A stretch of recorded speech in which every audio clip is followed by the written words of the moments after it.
is how I play the game.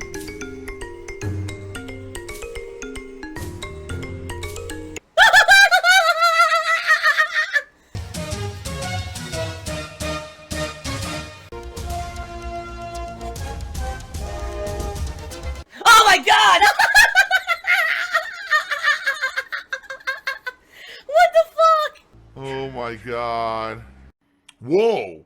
Well, shout out to Hank Duma, who tipped me $100. I love it when I see the stupidity and says just a small donation to help you in Broketober. Thank you very much, Hank, for the tip. I appreciate that. Wow, thank you very much. Hank, a longtime fan and also a Patreon. I recognize his name from Patreon, so thank you very much, Hank. Thank you. All right.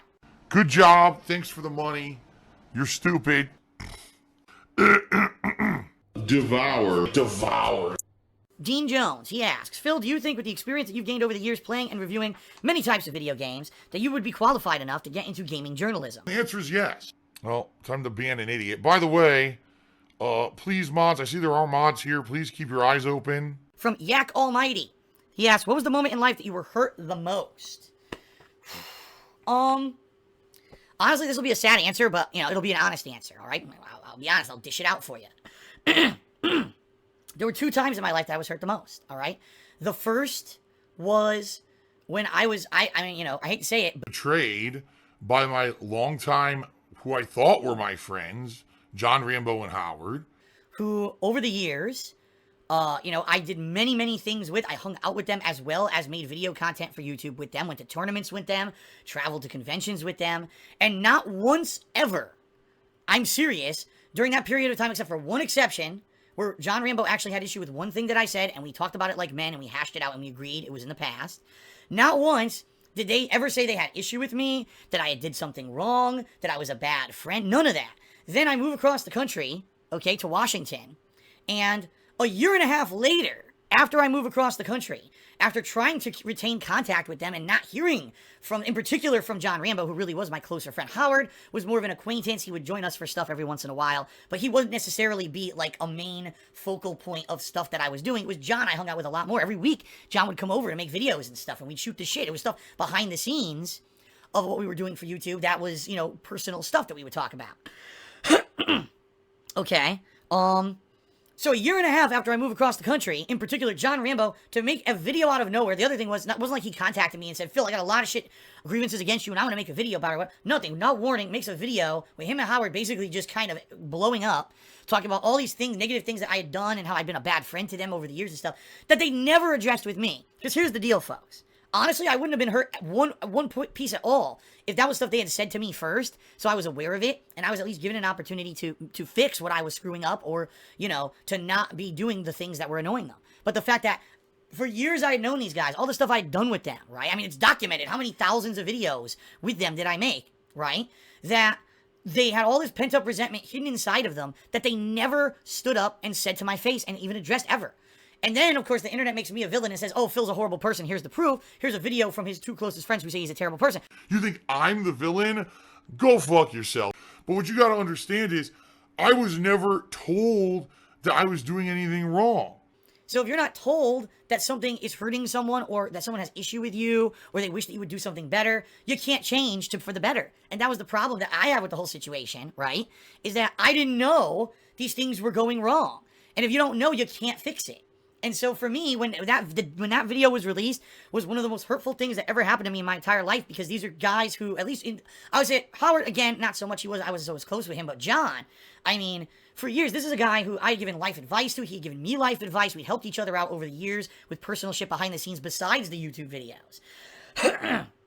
You know, there were many things that we tried to help each other with over that time frame when we were friends. And you know, there were times when, you know, financially, if I could help John in any way, I helped him, and he would help me emotionally with shit and stuff. You know, it was cool. It was like having a really close friend. That's what I thought he was. And then, you know, again, no inkling whatsoever when I moved that there was anything wrong. And then for a video to just come out of nowhere and completely blindside me, that here's all the things that I've done wrong, and this is why they don't talk to me. It's like, that was incredibly hurtful. That was probably one of the most hurtful things that could ever happen to me in my life, honestly. Because when you trust someone the way I trusted them, and for that to happen, And tons of dumb people have fucking left. Why do you think they're my detractors now? And I'll be honest, since then, I don't have any real close friends on purpose. Because for me to accept someone in as a close friend and to share personal shit with someone that are going to do, you know, I'm afraid that someone might do the same thing. Tell me that I'm a good friend and tell me everything's good and everything. And then all of a sudden, oh, here comes another laundry list of shit, right? The other thing, honestly, and this is more personal, I'm not going to get into it, obviously, is my breakup from this year. You know, I was with my ex-girlfriend for 5 years. 5 years is a lot of fucking time. Now, I didn't live with her all that time. We were going out long distance for 2 years, where every month she would come visit me for an extended weekend or whatever on the train. And then, when there was opportunity for us to go on longer trips like vacations and stuff, we would do that together. And then finally, we were making a life together out here. We got to move out to Washington, and, you know, this whole house was a project of both of ours. You know, and to see it fall apart the way that it did, really, it was incredibly hurtful. And, you know, that's probably something I'll never get over in a lot of ways, because that was 5 years of my life, you know, 5 years of my life given to someone, really, when you think about it, and to have that fall apart. Now, there's all kinds of reasons for what happened, and I'm not going to tell you, because honestly, it's none of your business. I'm not trying to be insulting or being stingy or whatever, but it really is none of anyone's business what happened between me and her and why the relationship fell apart. And I'm not going to really share that, because it's just personal shit that, you know, you've seen what happened with the personal stuff that we shared over that 5-year period, how it was twisted against us and used to troll us and nasty stuff. I would never reveal the personal shit behind the scenes that happened, you know, that led to us basically breaking up. But it's incredibly hurtful. It's incredibly hurtful. You know, and it sucks because I'm always going to have that scar, emotional scar inside of me of some 5 years. The thing is, too, we documented a lot of the stuff we did together. Look at the videos over the years. Every holiday, we put up a Christmas tree together and recorded it. All the vacations we went on. Hell, DSP Tries It, a running series that started with me solo and then ended up having her added to it because we lived together, right? And now it's solo again. It's sad because you go back to watch DSP Tries It. Oh, look, she's in all of them, right? And it's like, damn, you know, she was a big part of my life.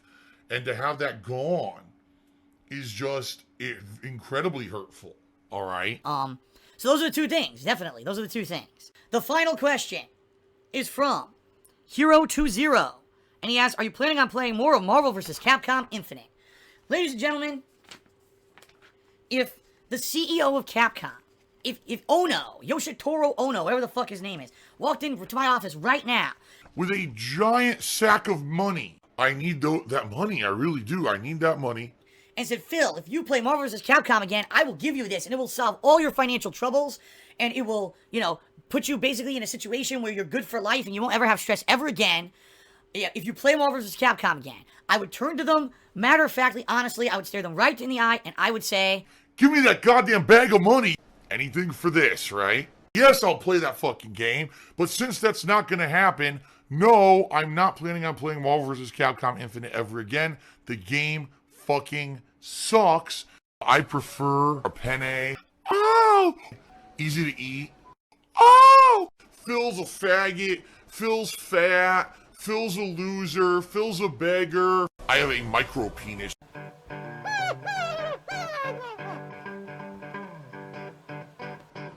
Alright, I'm not dead, but I swear to God, I wish I fucking was.